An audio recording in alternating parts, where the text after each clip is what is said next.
8:33, Gobierno de la Mañana Z101. Es el tiempo de escuchar a mi hermana y amiga Ivonne Ferreira. Hoy vemos lo que dice el índice de percepción de la corrupción, un informe que es para América Latina, y de ese informe en el que nosotros tenemos un lugar preponderante a nivel mundial.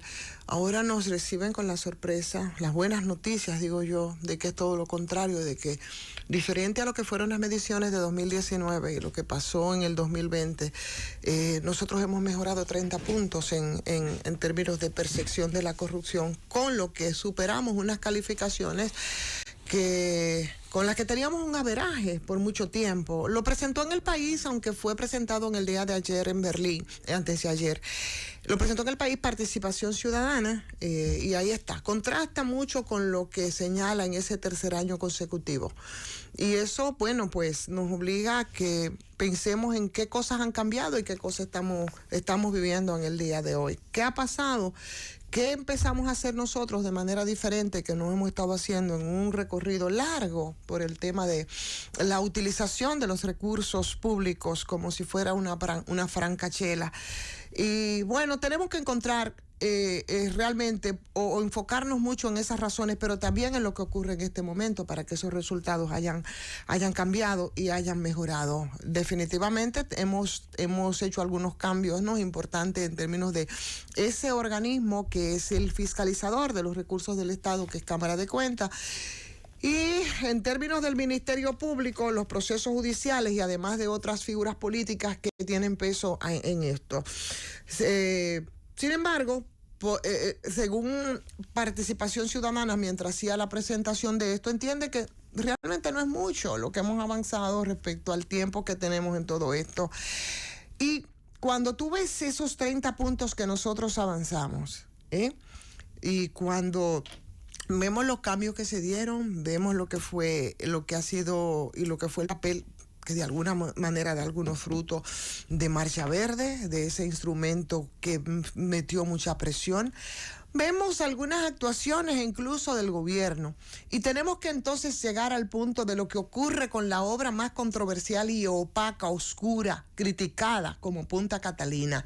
Si nos vemos frente a lo que es el índice de percepción de la corrupción, que nos llena de mucha satisfacción, que nosotros pues no, aunque seguimos engrosando la lista de los países más corruptos del mundo, pero que bajemos un poco esos puntos y que estemos en una discusión ahora, en una administración a quien corresponde y tiene la obligación de manejar con transparencia la obra más criticada, que es Punta Catalina, frente a una figura que como tal no es mala en sí misma, que es la figura del fideicomiso.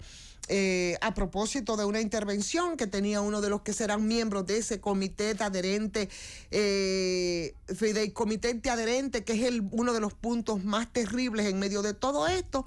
La verdad es que tú dices, no, el asunto es decepcionante. Opacidad respecto a cómo se va a manejar, pero también un poco dejar muy claro incapacidad para administrar, ¿no?, y para manejar el caso de Punta Catalina. ¿Qué es lo que estamos hablando ahora y cuál es la controversia cuando la gente ha hablado de que no es el fideicomiso en sí misma? Porque nosotros con el tema de Punta Catalina, yo creo que tenemos que agradecerles dos cosas y dos palabras bastante extrañas para nosotros, que es fideicomiso y enfiteusis. Nunca habíamos escuchado, yo por lo menos que no soy abogada, la palabra enfiteusis, a no ser después de que ellos decidieran levantar esa obra. Vaya usted a saber por cuáles fines, porque en términos medioambientales tampoco le representaba, gracias Juan, tampoco representaba en términos de medioambientales más seguridad para esto. Pero bueno, ahí está.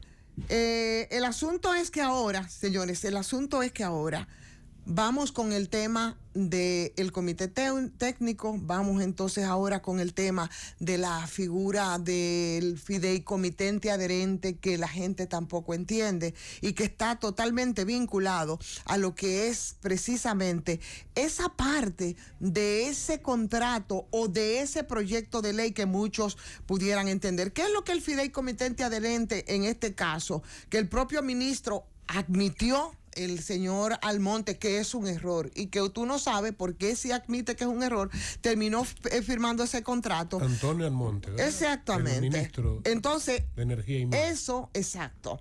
Eso no es más que esa puerta, esa brecha que se abre y que abre la posibilidad de que el sector privado pueda invertir, por ejemplo, en el fideicomiso de Punta Catalina, ¿verdad? Se abre una brecha y que la aprobación de ese fideicomitente adherente que escuchamos ahora y que a puro seguimiento hemos tenido que entender, ha sido delegada de manera total y absoluta a la decisión libérrima de ese comité técnico sin que el contrato de fideicomiso establezca las condiciones mínimas que deban cumplir las personas físicas, las personas morales que van a invertir a través de ese adherente y sin que el contrato fideicomiso limite siquiera el monto. Por lo tanto, ese monto pudiera o igualar o superar el propio precio, que no sabemos tampoco, de Punta Catalina.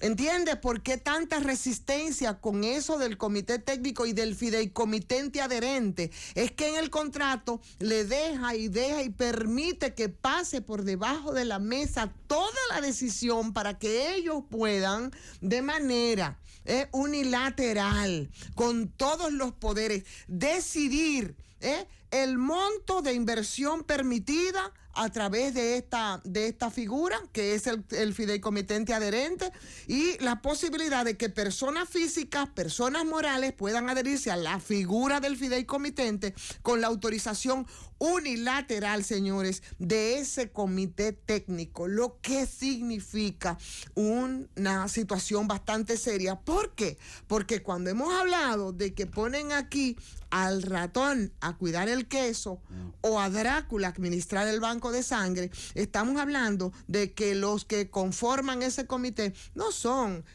funcionarios del gobierno de manera institucional, no, son personas, son empresarios que están vinculados al negocio de la energía, que no es malo, pero aquí hay un componente entonces de seguridad, ¿no?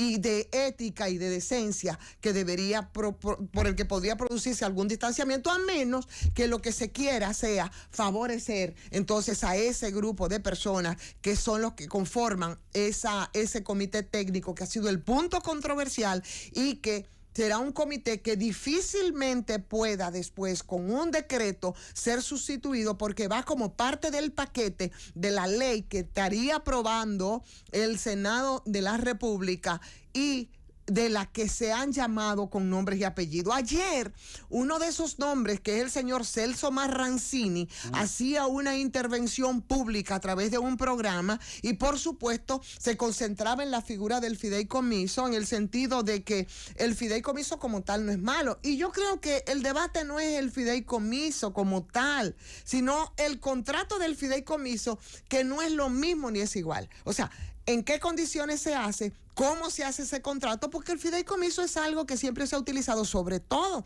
desde el sector privado, ¿no? Entonces, aquí sobre el fideicomitente adherente, que es el otro elemento, y que aquí mismo escuchábamos, creo que ayer o antes de ayer, a Felipe, el compañero Romero, referirse al tema, y yo creo que hay que seguir explicándole a la gente respecto a esto. Entonces, esa reseña no se refiere al tema controversial, no del fideicomiso, a la figura del fideicomiso, sino al punto controversial de ese fideicomitente adherente. El debate es sobre el poder total, sobre el poder absoluto que tiene ese comité técnico, que es quien elabora entonces todos los reglamentos del fideicomiso, como por ejemplo el reglamento de compras y contrataciones, que no está bajo la jurisdicción de la ley de compras y contrataciones. Por tanto, yo sigo insistiendo que el presidente de la República tendrá que referirse al tema. Yo no sé cómo va a hacer ni cómo va a convencer, ¿no?, de que esto que se está haciendo, incluida esa figura que el propio Almonte admitió que fue un error, pero que en este caso es determinante, yo no sé cómo va a ser ni cómo va a explicar para que la opacidad que hace tiempo envuelve a Punta Catalina ahora, señores, porque no ha habido de verdad, yo creo que en el año y medio de gobierno de Luis Abinader, un tema que haya logrado mayor controversia y mayor rechazo que las formas en cómo se haría este fideicomiso para Punta Catalina, además de que denota incapacidad. Ayer hablábamos de que aquí hay empresas que son estatales totalmente vinculadas al sector, como por ejemplo el caso de las hidroeléctricas, que nunca han necesitado ni una compañía por acciones, que era lo que planteaba la administración pasada, y mucho menos un fideicomiso.